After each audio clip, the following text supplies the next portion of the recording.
Good evening, I'm Ces Oreña-Drilon. I'm Pauline Verzosa. And I'm Shawn Yao. The big stories tonight. President Bongbong Marcos does not see any need to roll out fuel subsidies at the moment as world oil prices easing following the ceasefire between Israel and Iran.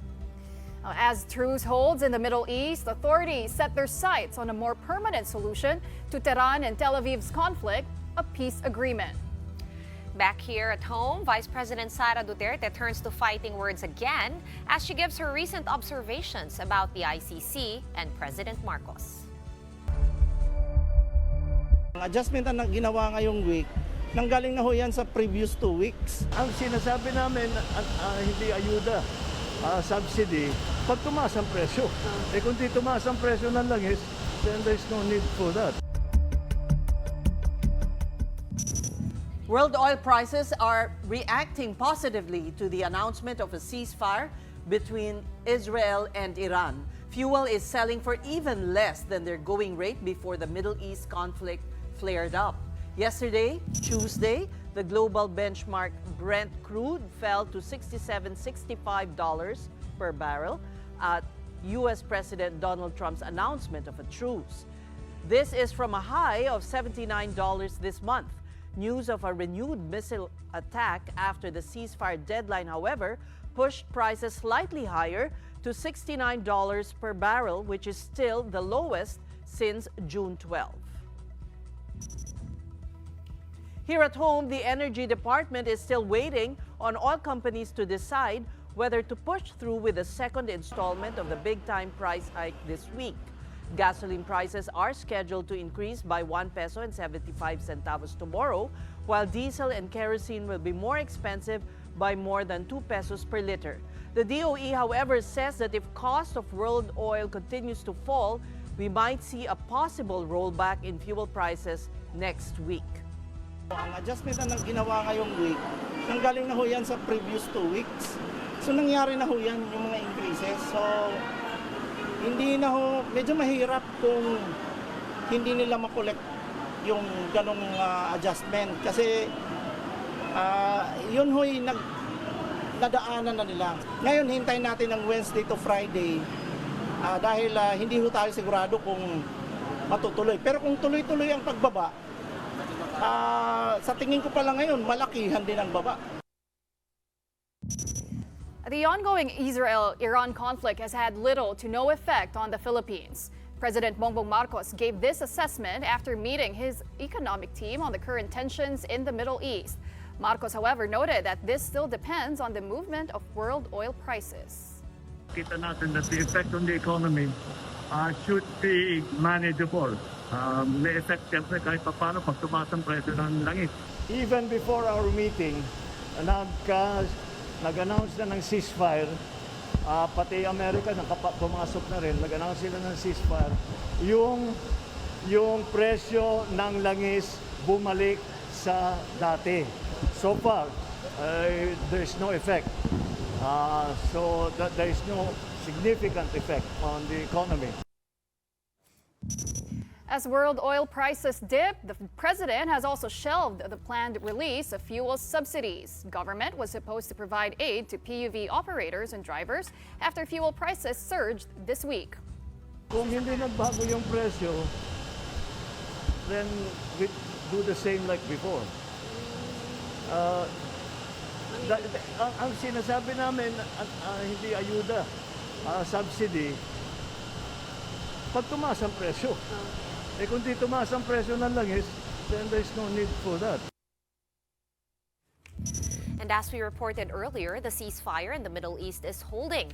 Question is, will peace come next after the still brand new and fragile truce? Mon Gualvez reports. On the 12th day, the exchange of missiles between Israel and Iran has finally come to a halt as both parties agreed to a ceasefire brokered by the United States. But before this, Tehran and Tel Aviv first traded accusations that the other party violated the truce. The back and forth has so infuriated U.S. President Donald Trump, he dropped a bomb of his own, the F-bomb. Israel, as soon as we made the deal, they came out and they dropped a load of bombs. I'm not happy with Israel. When I say, okay, now you have 12 hours you don't go out in the first hour and just drop everything you have on them. I'm not happy with Iran either. You know what? We basically have two countries that have been fighting so long and so hard that they don't know what the doing. Do you understand that? But a few hours after, everyone and everything's calmer. Tel Aviv has lifted its state of emergency and Tehran said it has fired the last of its missiles. Trump's Middle East envoy says the truce seems to be holding and could eventually move forward to something more permanent. Steve Witkoff says conversations pointing to peace are promising, hoping that, quote, we can have a long-term peace agreement that resurrects Iran. In almost 2 weeks of intense air fights, Iran's health ministry counted more than 600 dead from the conflict. Israel, for its part, is reporting a death toll of 28. Meantime, satellite images show the extent of the damage in Iran's nuclear facilities after these were attacked by the US over the weekend. On social media, US President Trump even said Iran will never be able to rebuild their nuclear facilities. But US intelligence assessment revealed their forces were not able to sufficiently incapacitate Iran's nuclear arsenal in Fordo, Natanz, and Isfahan. Sources said the bombing merely set back the atomic site's capability by a few months, sealing off entrances with destruction only limited to above-ground structures. And there's a great probability that the uranium stock had not been depleted. Iran had earlier insisted that they're just conducting nuclear research for civilian energy production. But America, Israel, and global experts highly doubt this. And from the Middle East to the Philippines, 31 OFWs are back home after requesting to be repatriated. Many of the evacuees were from Israel, but there are those too from Iran, Jordan, Palestine, and Qatar. They are the first batch of repatriated OFWs from the Middle East. The Foreign Affairs Department says the next group of Filipinos set for repatriation will still have a choice to fly out or stay in the Middle East with the ceasefire already in effect. For News 5, Mon Gualvez, we are One News. Despite the situation apparently getting better in Israel and Iran, DFA says repatriation shall continue. Let's get updates from Yusek Ed De Vega of the Department of Foreign Affairs. So, good evening, Yusek, and welcome to the Big Story. Welcome. I don't see you, but you can see me. Yes, we can see you. We can see you very clearly. Well, is it still alert level 3 that's up? Yes, it's alert level 3 for both Israel and Iran because, well, we need the ambassadors' assessments. We need the ambassadors, both ambassadors' formal recommendations. We always said that the alert levels are subject to periodic review, could be lowered, could be raised, depending on the local situation. And of course, our ambassadors are in the ears on the ground. There is this ceasefire, which is good news. Our DFA has issued a statement welcoming it. However, the fact is, as people say, it's still a fragile ceasefire. And there is still a need to make sure that it holds. So we're still under alert level 3. And even without the formal announcement alert level 3, anybody who wants to go home will be assisted. In other words, whether or not there's an alert level, if some people want to go home, we will assist them to go home. We're still encouraging people to go home. We want to make sure that it's a more permanent ceasefire, that it will last. However, we are certainly open to lowering it. Israel clearly, according to our ambassador, is achieving some state of normalcy even in their defense establishment. And Iran, the same thing. So we're open, depending on the recommendations of the ambassadors. So should you lower the alert level, will our OFW still be entitled to the financial assistance and other packages that's being offered as of now under alert level 3? Yes, because, and you may consult other offices like the DMW, OWA, DSWD, DOH, Congress, and other offices or officials who have been offering these assistance packages.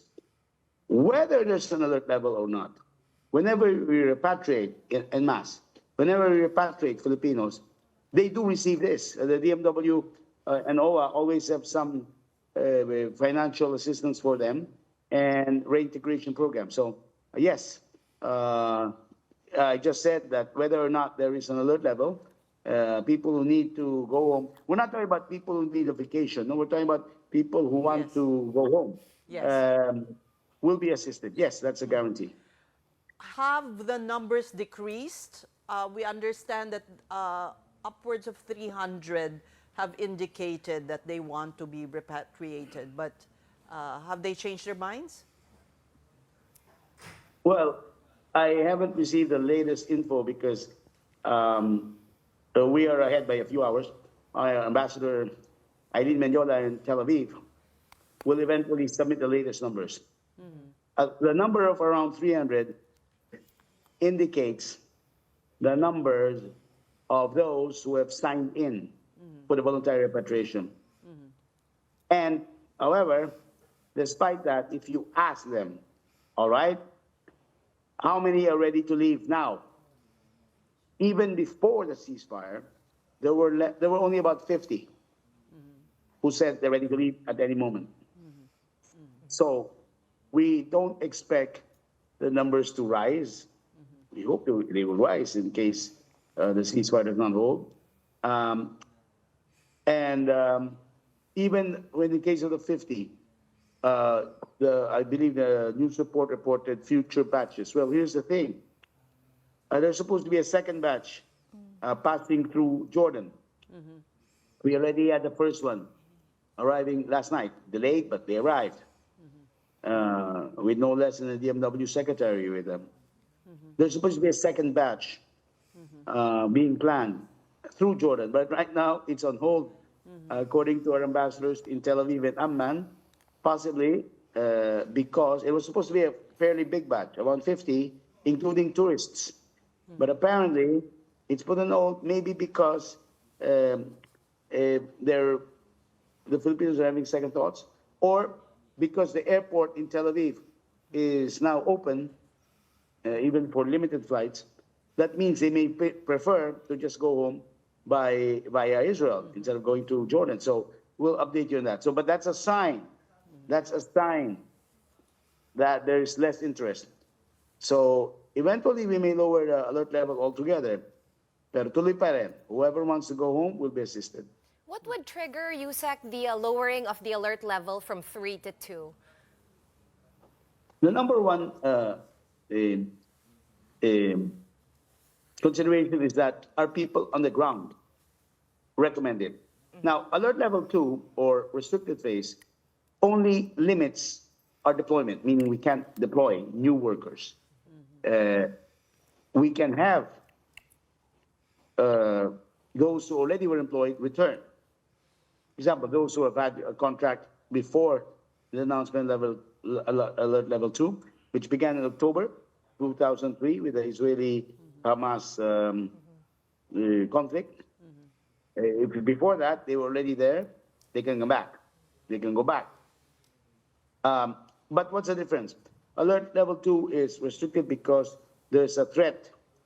There poses a threat. The situation is not completely safe, but there's no actual skirmish.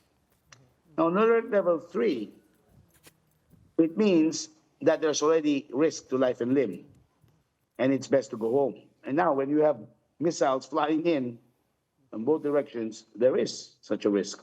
But alert level 4, or mandatory repatriation, would require a total breakdown of the country, meaning we don't even want Filipinos to be there. So not only must the Filipinos there already go home, but we won't certainly want Filipinos to remain there. In other words, or to go there. So, but that's rare. We've had that in Sudan, and of course, up to now, in Gaza. Because, well, I think the Gaza situation is self-explanatory. So neither country was actually like that. And the majority of the Filipinos, the vast majority of Filipinos, and of course, opted to stay despite some fears. Remember, some time ago, just very recently, the media was asking us, why don't you go right away to mandatory? Now, that would have been a rash decision, given that the countries were still operational, meaning the government still worked, there were still actually some establishments open and so forth. But now that we have the ceasefire, there's the question, kailan bababa? So we can't be rash and make quick decisions either way. The ceasefire has only been operational for a little over 24 hours. We'd like to see it longer before we lower it. And, well, it doesn't have to take long. Maybe within the next week or next several days, we'll lower it. Certainly, Iran used to be in alert level 1, which is precautionary phase, meaning advising Filipinos to take caution, while Israel was already on alert level 2. We may lower it eventually, but stay tuned for developments. But, Yusek, it's really good that the first batch of OFWs was able to return safely here in the Philippines. But they had a press con last night, and some of them were recounting their traumatic experience during the war and the tensions that they felt. So aside from financial assistance, how will the DMW, the DFA will be assisting them as well? And is there a mechanism for them to go back to Israel? Because as we all know, nandun kasi din yung buhay po talaga nila, yung mga trabaho din po nila. Opo. Wait pa. The first question, hindi lang DFA, DMW nandun. Nandun DOH, nandun DSWD. Inalok sila ng health services, psychosocial treatment. Yes, so meron yan. It's standard, so ganon. And the reintegration process of the DMW would include that. By the way, they'll be assisted with the local governments to see if there are jobs available according to Secretary Kakdak and the new OWA administrator. Well, if they want to go abroad, tignan mo, kumahanap ng trabaho. Now, we know they love the conditions in Israel. They're paid very well. I would say, pag bumalik na tayo sa alert level 2, well, they're already there. So, they could go back because this would not be new deployment if their employers would still have them. So, that's the mechanism when we go down to alert level 2. But they're still entitled to keep that financial assistance o kailangan bang ibalik yan? Siguro naman hindi sisingilin. Well, you could ask Secretary Takdak. Siguro naman hindi niya kukunin ulit. Huwag naman sana. Maybe ganito ang compromise. Hindi naman pwede ba babalik doon. Each time, magiging business na yan. Okay. Hindi naman rin, They syempre. go and get 150,000 pesos, Yeah. they go back there. Yeah.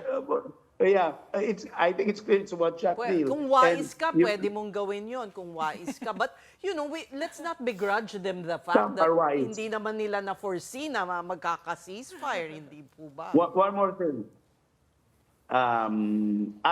The DMW has custody over them now, no? Our ambassadors did, but personally, I have not met them. I'm pretty sure, though, the majority of them are recent arrivals to Israel, meaning last 2 years, last 3 years lang, or shortly before 2023. In other words, hindi pa veteran. Because veterans in Israel, 5 years, 6 years, 7 years, they're so used to this. And in the daily office, parang, okay, there's a missile there. Yeah. I myself have experienced that. I've been to Israel. And after a while, you just accept it. Of course, we're God-fearing and a bit fatalistic. So kasama rin yun na kung oras mo. There have been no Filipino casualties either in Israel or Iran. We still have at least one Filipino who's in critical condition. Filipina, actually, babae, in the hospital, but no others. So the vast number of Filipino veterans there are saying, I'm going to stay here. Ayun a lot. Pero yung itong mga bagito to, others who may want to go home, well, tourists, obviously they want to go home. Mga recent arrivals, we remember the 21 government officials, nakauwi na. And then scholars, we have, there's always these scholars taking agricultural program studies there for about 6 months to a year. So they're not veterans. I mean, hindi sila matagal na nandun, and they would naturally be concerned, lalo na for them, maybe the bomb shelters are more difficult to reach because they're in the fields, no? So, unlike yung mga nasa urban areas, any building has a bomb shelter, as an underground shelter or bunker. So, the Mashav, which is the Israeli agency in charge of scholarships, is taking care of our scholars, so ensuring their safety. Yusek, may mga ganun ba? Mga pilgrims, tourists, scholars na nag-express na gusto nilang umuwi? And kasi we were only hearing about the OFWs apart from yung government officials. Yak, what can you, mga ilan po, more or less? There was about 10 to a dozen, pero out of that, mga 3 lang umuwi. 4 umuwi. Iba ng isip. So maybe because of the ceasefire, or maybe because, well, mangyari dyan, yung iba, kusang look, there were 2 tourists who went on their own. Hindi kami nag-repatriation. Sorry, they crossed to Amman on their own. Hindi namin dinala. They crossed to Amman on their own. They had their tickets pa uwi. Ang ginawa lang ng embassy natin sa Amman, sinundo sila para dalhin sa airport. But we didn't spend money for them because they had a ticket. So there have been a handful of tourists. By the way, may I take advantage of the opportunity to say, well, of course, under the alert level 3, we're somewhat obviously discouraging people to go there, no? It's not a travel ban per se, but, well, common sense, no? Lalo na sarado airspace. But now, in Israel, not yet Tehran, but Israel, open ang airspace, so there might be Filipinos wanting to go back. We're going to tell you whether it's alert level 3, alert level 2, alert level 1, or no alert level. Just exercise caution because this is Israel. I'm pretty sure those government officials had no expectations that they would be caught in some very big crossfire. And neither did the OFWs who were interviewed last night. So, right, you know, when we go back to alert level 2, certainly we're not going to say don't travel. By the way, we don't need a visa to travel to Israel. There's not many countries who don't require a visa for Filipinos, kasama doon ng Israel. So that's one reason why, you know, it's an attractive destination, especially for example, pilgrims, no, for those undergoing Christian pilgrimages. So I'm sure magkakaroon naman ng advertisements, see the Holy Land, ganyan. Yeah. Diba?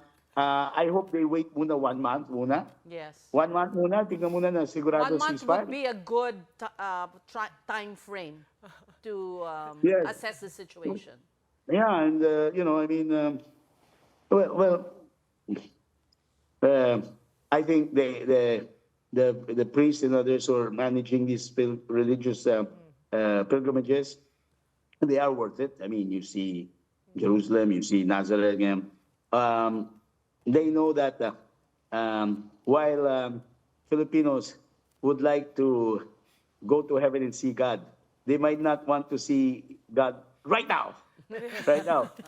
Which pray to him, certainly. So be safe, mga kababayan. Oh, Yusek, Israel has more Filipinos than Iran. And there's been a lot of news about them, updates. Sabi nyo nga po, Yusek, no, some of them are rethinking their decision on whether they will be coming home or staying. But what's the situation in Iran, Yusek?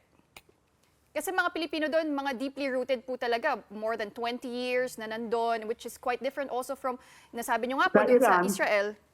Mga Filipinos, by and large, there were other Filipinos sa Israel. Filipinos in Iran are almost all with Iranian families, meaning Filipinas married to Iranians. I think I've been heard saying this. There were a lot of Iranians decades ago. And those of a certain generation will remember there were many Iranians studying medicine, dentistry, maybe engineering, architecture in the Philippines, in Philippine universities. And some of them, a lot of them, went home not just with diplomas, but with marriage certificates, with wives. And now they're there. And under Iranian law, if you're a foreign woman, whether you know it or not, you're a foreign woman, you married Iranian, and you're in Iran, you're automatically Iranian citizen. So going back to that situation, very few as well wanted to go home. Sabi ng ating ambassador, aside from a few of them, there's only a few, like 20 or so, and some indicated to go home. And some will go home this Friday, about 6 of them. And we will wait kung meron pa in the future.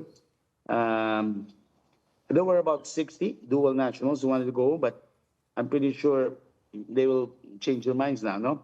What's the situation in Iran? Also, according to our ambassador, Robert Manalo, in Tehran, there's some normalcy coming back, like There's no more gas queues. People are going because during the time that they were being bombarded in Israel, Iranians could not leave Iran.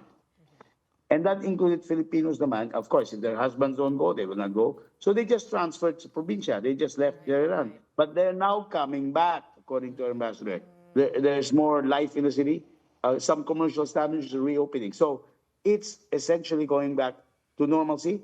And may I say therefore, sa mga nakikinig na may kamag-anak sa Israel o sa Iran, magandang balita to. Ibig sabihin, kung may mga kamag-anak kayo doon, baka nahihirapan ng kumontak sa inyo. Lalo na sa Iran where internet, it's spot, you know. So at least alam namin, walang casualties, walang deaths, at bumabalik na sa normal ang situation. So medyo the worst is past. So ang kailangan lang pagkasalan na ganito talaga at hindi bukas nagbabakbaka na naman. All right, we will have to end it there. Thank you for joining the big story, DFA Undersecretary Ed De Vega.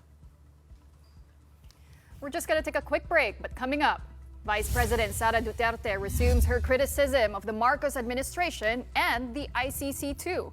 That's after prosecutors moved to have her father's request for temporary freedom rejected. That story and more when the big story returns. Stay tuned.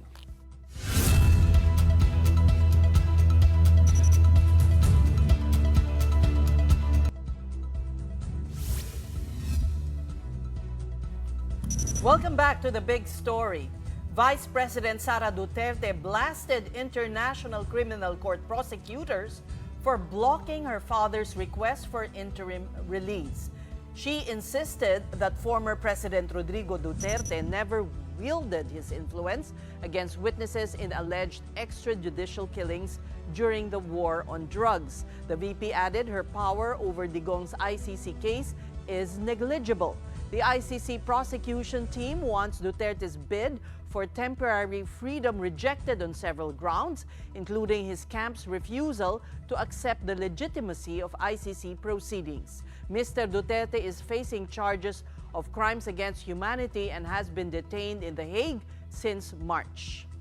In addition, the vice president criticized the Marcos administration for questioning her travels. Sara explained that she still worked even while overseas. And on the day of President Bongbong Marcos's State of the Nation address, VP Duterte said she might go to South Korea for a personal trip. After that, she is off to Kuwait in August for another Free Duterte rally. Hindi ko alam kung sinasadya nila na ayaw intindihin o talagang bobo lang talaga yung nasa administrasyon. Ilalagay namin doon personal to differentiate it from official.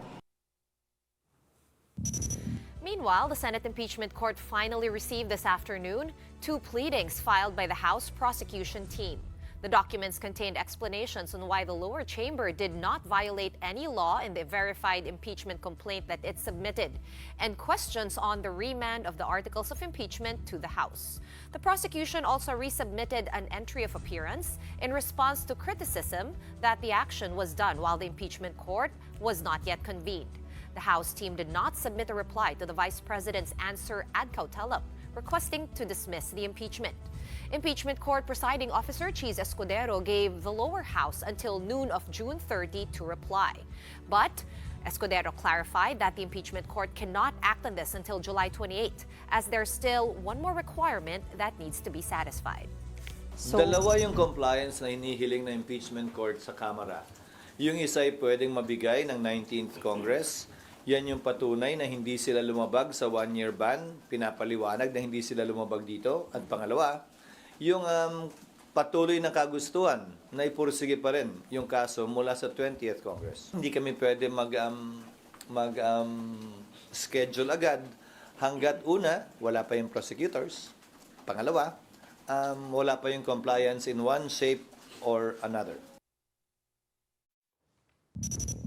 And now let's discuss the arguments raised by ICC prosecutors in their bid to block the interim release appeal of former President Rodrigo Duterte. And joining us tonight is ICC accredited lawyer Gilbert Andres. Good evening to you, attorney, and welcome to the big story. Good evening, and good evening to all the viewers of the big story. Well, before we discuss the case, may we get you to react to the statement made by the Vice President that her influence on the ICC is negligible? Actually, if you remember, the ICC pretrial chamber already referred to the considerable power of Mr. Duterte when the pretrial chamber issued the arrest warrant. So I think that was just a statement that was reiterated by the pretrial chamber when it filed its views opposing the application for interim release. So I think what the Office of the Prosecutor is pointing out is the considerable power and influence of Mr. Duterte as well as of the other members of the Duterte family. The Vice President, the Congressman, and the Vice Mayor included. Attorney, have you been asked by the OPCV to also give your comment on the request by Mr. Duterte for interim release? I think this is the portion where I can neither confirm nor deny, because any meetings or any discussions with certain units of the ICC is confidential. But I can say that the victims want their views and concerns to be actually conveyed to the pretrial chamber, and we are doing that. We're conveying it to the pretrial chamber. So tell us about the process. If not the councils, it's this Office of the Victims Council for Victims that will convey to the court. You use them as your conduit to convey the concerns of the victims. Is that correct, Attorney? Yes, because as of now, it's technically the OPCV, which was appointed for the meantime to represent the victims, because there's also a separate process wherein the pretrial chamber will actually approve the common legal representative for victims. So that is still to be conducted. It's still ongoing. That's why the OPCV as of now is representing the victims. But having said that, we also are conveying our views and concerns to the pretrial chamber. So that's the process of now. And the OPCV has until this Friday to actually file the views and concerns on behalf of the victims. All right. And will the defense be able to have another comment, or is this submitted for decision by the chamber, by the judges? I think says this is already submitted for resolution by the pretrial chamber, unless the defense opts to file with leave to give their rebuttal. But I think that's not anymore necessary, because the issues have already been intertwined and they have already been exhausted. And including, of course, if the OPCB will file definitely this Friday or earlier than that. Okay, well, also today, Justice Secretary Boying Remulla said that they will be assisting the witnesses that are still here in the Philippines with their, flights and travel all the way to The Hague for the hearing. How are you guys taking this, and are you coordinating with the DOJ to get this done? Well, that's a good development, Shawn, and we welcome that. But as to the specific witnesses, it's really the Office of the Prosecutor that has the primary duty to present the witnesses. In fact, they already indicated in their disclosures that they will present in person two witnesses, which is very unique, because in fact, the trend in the pretrial chamber confirmation of charges is that it's only affidavits of witnesses, but there will be two in-person witnesses who will be presented by the prosecution, and whose names have not yet been identified or been redacted, so we still have to know who are those two specific in-person witnesses. Is it safe to assume that they're already there, though? Because I think based on our understanding, na meron namang mga witnesses that are already there in Europe, there in The Hague, and will this be, you're talking about the July 1 disclosure of evidence hearing, right? Yes, as well as the September 23, the eventual confirmation of charges. Is it safe to presume? We cannot really know for sure because it's redacted. I'd like to pick up on You're trying your to catch me on that one. on your comment that this is unusual. So why did the court deem this necessary? Okay. Not really unusual, but in a sense, it's not really the usual process. That's not really the usual process since it's a confirmation of charges. So it's expedited proceedings. So it's really presentation of affidavits. But of course, the prosecution has that prosecutorial discretion to present in-person witnesses. So, and they have opted to do that, and they have two in-person witnesses. And also, just to clarify, it's for the part of the victims, it's not really the duty of the victims to present the witnesses, but it's really to give to the pretrial chamber the harm that they have suffered and to apply for that for participation in the proceedings. Okay, but attorney, with the DOJ officially confirming that they are somewhat cooperating with the ICC, they are willing to fly out some of the witnesses. How will that work from a legal standpoint? I mean, what obligations does the Philippines still have to the ICC, considering that we already withdrew from the Rome Statute? That's a good question because, in fact, I have been saying maybe 5 years before that the Philippines has residual obligations. It has still remaining obligations to cooperate with the ICC under Article 127 of the Rome Statute. In fact, the withdrawal does not actually negate that residual obligation to cooperate. So kasama po yun doon, attorney, yung paglipad ng mga witnesses can fall under residual obligations. Yes, kasama po yan. In fact, it's for the state party to define what will be the metes and bounds of its cooperation. If it's flying witnesses, then so be it. If it's surrendering a person who's being indicted before the ICC, so be it. So it's part of it's the interplay of both the residual obligation under the Rome Statute and the sovereign functions of a state. Could rejoining the ICC not be far behind? Well, I really hope that this administration will rejoin the ICC because it will, in fact, try to reiterate, not just in the Philippines, but in the Southeast Asian region and in the Asian region, that there's really no room for impunity here in the Philippines. Attorney, we understand you are at The Hague. I am in the Netherlands. I will not just disclose. We're in the Netherlands. Okay. But I'm in the Netherlands. Kasi tatanungin ko sana kamusta yung sitwasyon sa labas. Are there still continued vigils? Do you have any idea? Ginawa ka namin kayong reporter. I cannot really confirm with personal knowledge as to any of those whereabouts. Okay.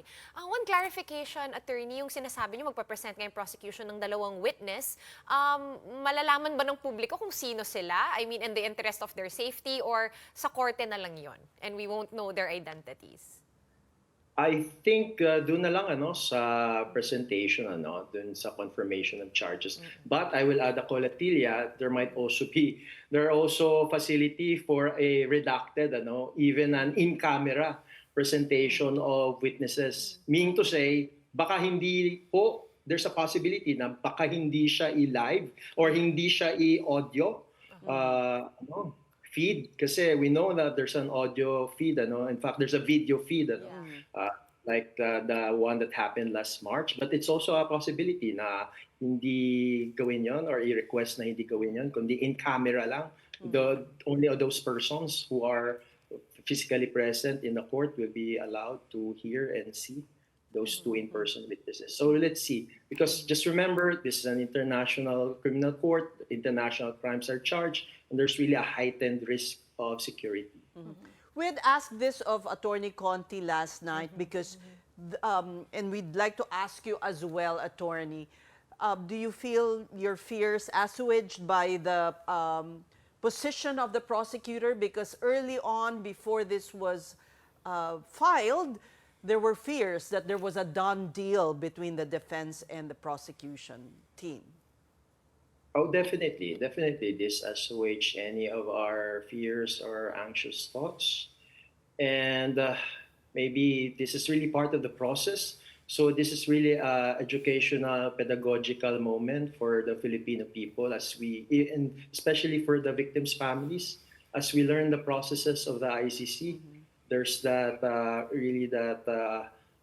possibility for an interim release to be filed, an application to be filed, and there's really an opportunity for both the prosecution and the victims to file their case. And it's really up to the pretrial chamber as a judicial body to decide under its sound discretion whether or not to grant that interim release. But we hope they will really deny that application for interim release. Was the filing of the defense counsel misleading? Well, what I can say is, based on the views filed by the OTP, is that there was an initial understanding that any agreement or any understanding will be with respect to a specific state. And whichever that state is, we also don't know because it's also redacted. Right. And the one that was indicated in the interim release application was a different state from the one that they discussed. So maybe that's what the OTP is really pointing out. Okay. But in terms of like yung talks, no, because we also interviewed earlier si Attorney Butuyan, and he said normal naman talaga na mag-usap yung lawyers with the prosecution, lawyers of the defense rather. Yes, there's nothing unusual with that because we are lawyers. We also talk to the other side if there's a case. That's really not unusual. But maybe the initial understanding, they also have that understanding. Maybe there's something that went beyond it. Also, number two, as pointed out by the prosecution, they cannot really just agree in advance to any pleading that has not yet been filed. They have to read it and they have to confirm that what they understood before was in the pleading that was submitted eventually. So there can be no agreement in advance for any pleading that has not yet been filed. So you feel like ganun lang yung lumabas? Because as to Ces's question, a lot of people felt like misled, di ba? Parang ba't nila sinabi yun? Fake news ba? Bluffing? It's not a poker game. Was it a tactic? Yeah.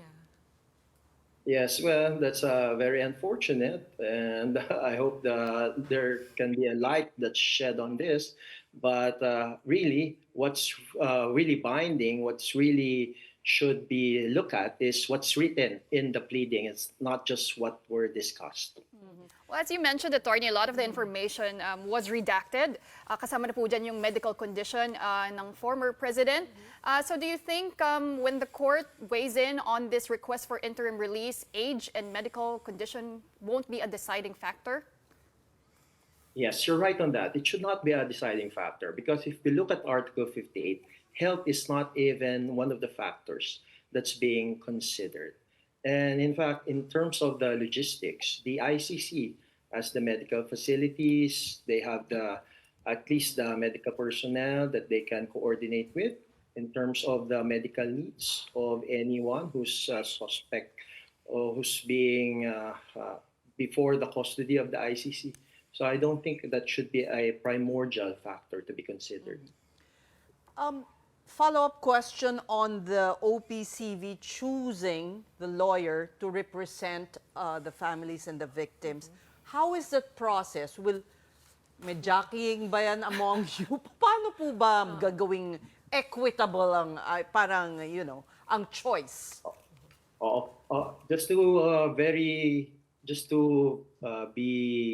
To clarify, it's not really the OPCV that we will appoint. It's really the pretrial chamber, but there's a specific office under the registry. That's the VPRS.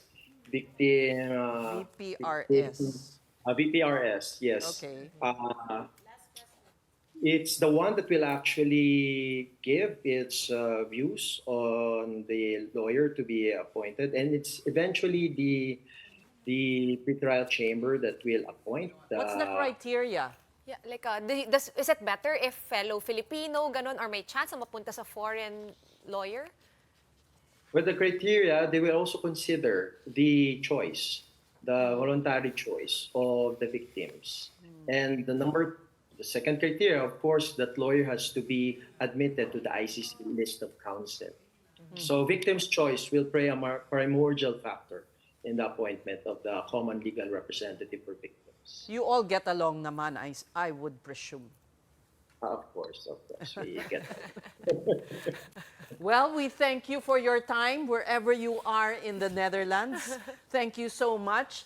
That was ICC accredited lawyer Gilbert Andres from a place tucked away in the Netherlands. Thank you, sir.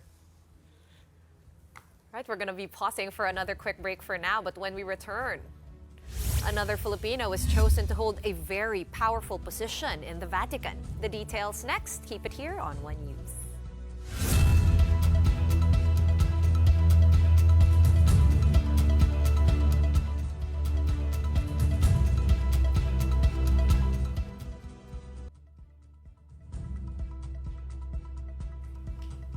The big story is back with the Philippine National Police digging deeper into the disappearance of 34 cockfight enthusiasts. That's after an alleged whistleblower came forward claiming the sabungeros who went missing in 2021 have been buried in Taal Lake in Batangas. Now the PNP is investigating if claims are true. Some police officers were involved in the crime. The information came from a certain alias Totoy, a suspect in the case who now wants to turn state witness. The PNP assures assistance and security for Totoy. Even Police Chief General Nicolas Torre III has vowed to lead search operations for the missing sabungeros. Recall that Torre investigated this case when he was still chief of the Criminal Investigation and Detection Group. Regardless po kung sino po ang involved dito, sibilyan, mataas na tao at even yung mga kabako po natin, wala po tayong sasantuhin po dito. So antayin po natin yung full disclosure po nitong lumabas po na possible witness. Over in Cebu, motorists can expect higher toll rates in the Cebu-Cordova Link Expressway or CCLEX. To soften the blow on motorists, the increase will be implemented in phases. Starting July 1, discounted rates will take effect. 65 pesos for Class 1M vehicles or two-wheelers, 100 pesos for Class 1 including big bikes and light vehicles, and 200 pesos for Class 2 vehicles such as light trucks, buses, and high-roof vans. It will be 300 pesos for Class 3 or heavy trucks and trailers. The actual approved toll fees are around 7 to 21 pesos higher. The CCLEX management says toll rates will be adjusted every 2 years to help recover the additional construction costs incurred during the pandemic and Super Typhoon Odette. CCLEX, currently the longest bridge in the country at 8.9 kilometers, is operated by Metro Pacific Tollways, a company owned by MediaQuest Holdings Chairman Manny V. Pangilinan. One News is a sister company of MediaQuest. And another Filipino makes history at the Vatican, being appointed to a quite powerful post by no less than Pope Leo XIV. That is our big picture tonight. Former Education Secretary Armin Luistro, who is now the newest member of the Dicastery for the Institutes of Consecrated Life and the Societies of Apostolic Life. He currently serves as Superior General of the De La Salle Brothers, also known as the Brothers of Christian Schools. He is the first Asian to hold this key post. Brother Armin joins 18 others in the dicastery, which oversees matters related to secular institutes, congregations, and religious orders. In a post, La Salle Global congratulated Luistro on his, quote, new mission. Luistro was DepEd Secretary to the late President Noynoy Aquino, the administration that first implemented the K-12 program. Wow, congratulations to Brother Armin. I know. Namuti na rin yung hair ni Brother Armin. I haven't seen him in so long, and no wonder he wasn't in the photos from yesterday's 4th death anniversary of Pinoy. Oh, right. Yeah. Because he's already there. Malapit na siya sa kalangitan. Sa room pa lang naman. I didn't mean Closer to the Lord. Sige. Oo nga. Seat. Yeah, don't get me wrong. Oh my gosh. All right, and on that note, that's it for the big story this Wednesday evening. Thank you so much for watching. We are One News, all sides, all the time. We're back here tomorrow at 7:30 p.m. We'll see you then. Have a good night, everyone.